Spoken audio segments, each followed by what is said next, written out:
అవతారం.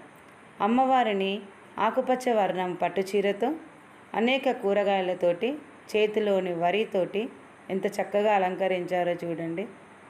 అన్నం పరబ్రహ్మ స్వరూపిణి అంటారు కదా, అందుకే మనం తీసుకునే ఆహారాన్ని ఆ బ్రహ్మస్వరూపిణిగా భావించి తీసుకోవాలి.